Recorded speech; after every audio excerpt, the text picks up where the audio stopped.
Meus irmãos, graça e paz, mais um dia de leitura bíblica, entrando no livro do Êxodo, e sem dúvida a necessidade da libertação do povo de Deus.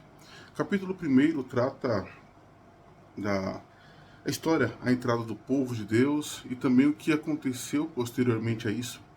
José já era morto, os anos haviam se passado, os íxios que haviam conquistado o Egito antes de José chegar até o Egito, agora já não existem mais. Os egípcios tomam conta novamente da sua terra e aí se levanta um faraó que não conhece a José, não conhece os seus feitos ou talvez não tenha reconhecido a sua história.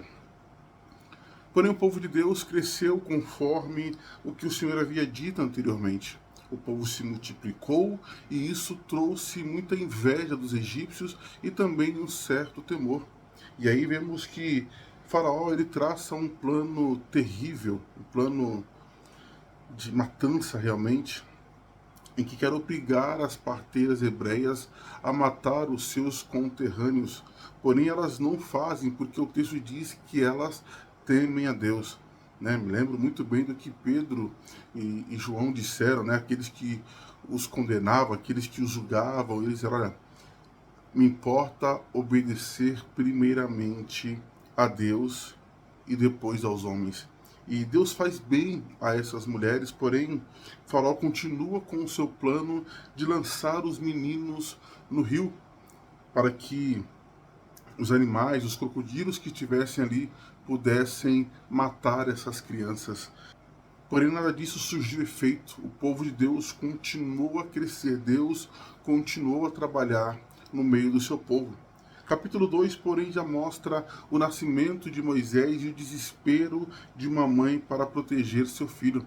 Joquebede consegue ainda por 3 meses guardar aquele menino, porém já não era mais possível porque a criança vai crescendo e obviamente as necessidades vão se aumentando, principalmente de manter a criança quieta para que os soldados não o matassem. Aumenta a opressão. O menino crescendo, Joquebede então decide fazer um cesto, né, colocado junco em volta dele para não entrar água e coloca à margem do rio, tá? Não coloca no meio do rio. Já vi gente dizer que o rio descia, mas o cesto ia subindo, enfim, fantasias que o texto bíblico não conta. Então, à tarde, quando a filha de Faraó ia banhar-se no rio, ela não entrava também no rio para se banhar, porque havia muitos animais. Então elas se banhavam ali às margens do rio, e as suas servas, caminhando por essa margem, avistam um cesto.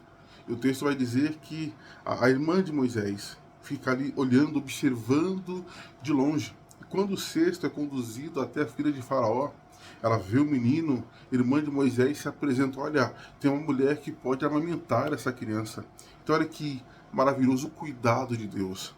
Deus permitiu que a filha de Faraó encontrasse o menino, mas que sua mãe cuidasse da criança e sendo remunerada, sendo guardada pela filha de Faraó até que o menino fosse desmamado. E isso certamente demoraria aí alguns anos.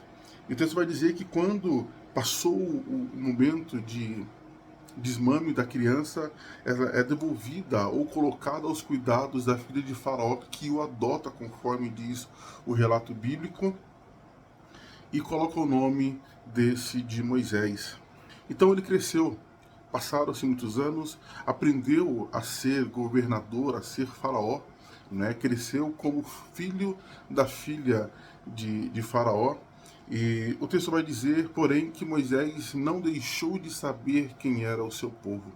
Infelizmente, agiu pelo impulso de proteger um de seus conterrâneos e mata um soldado egípcio. Porém, depois de um tempo, acontece uma outra briga entre dois judeus. Moisés vai ali para aplacar aquela confusão. Porém, um dos homens fala, você vai fazer como fez com o egípcio. E esse é o primeiro momento da história de Moisés, em que Moisés ele cresce no Egito, porém agora ele tem que correr com medo de ser morto por Faraó. Então, no segundo momento da sua trajetória, Moisés parte para Midian, fica ali junto ao poço, e em Midian conhece um sacerdote por nome de Reuel, em que ele começa a ter um relacionamento ali com Reuel, que lhe dá a sua filha Zípora como esposa, e com ela Moisés tem um filho por nome de Gerson, quer dizer que ele estava morando em uma terra estrangeira. E Deus tinha planos com Moisés, né? Deus então o chama, e Deus se apresenta a Moisés como Deus de seus pais. Notemos como a importância da criança ela crescer, ela saber quem de fato é Deus. Quando Deus diz, olha, eu sou o Deus de seus pais, Moisés sabia quem era que estava falando com ele. Não é? E Deus diz, olha, tira a sandália dos seus pés, porque o lugar que você está é santo, ou seja, aqui é lugar de culto. E quando Deus fala que Moisés voltaria para o Egito, era justamente para libertar o povo, e naquele monte prestar culto ao Senhor, ou seja, aquele local era de reverência, era um local específico, especial, tanto a partir desse momento para Moisés e posteriormente para o povo que ele iria livrar. Moisés teme, né, como muitos de nós tememos ao chamado de Deus. Porém, Deus fala a Moisés, eu estou contigo. Né? O grande ponto do chamado de Moisés é justamente esse, que ele não estaria só. Né? Quando Deus ele nos direciona para algo, ele sempre se faz presente em nossa vida. Moisés, obviamente, continua temendo, né? Primeiro temeu a Faraó e depois temeu ao povo. Né? Esse povo não vai querer me ouvir. E Deus fala, olha, o eu sou, né? Ou eu serei o que serei. Moisés, eu sou imutável. Eu estou te enviando porque eu prometi livrar o meu povo, eu prometi tirá-lo daquele lugar. Tanto para Abraão, lá em Gênesis capítulo 15, né, que isso foi se deslocando ao longo da história, o povo sabia que eles logo sairiam daquele lugar, porém com grande fazenda. Porém, para que Moisés talvez perdesse um pouco do seu receio, Deus faz sinais para Moisés naquele local. Então, não somente Deus faz um milagre ali para que Moisés entendesse o seu chamado, mas como prepara Arão, seu irmão, para que pudesse estar junto com ele. Então Moisés fala com o seu sogro e desce de novo ao Egito para cumprir com o chamado de Deus. Então esses são os dois primeiros momentos da vida de Moisés: o seu crescimento no Egito, o seu crescimento em Midian e posteriormente o chamado de Deus. E algo mais importante a dizer é: não despreze nada daquilo que Deus tem para a sua vida. Não importe os momentos, Deus sempre nos prepara para algo melhor. Deus te abençoe, boas leituras e fique com Deus.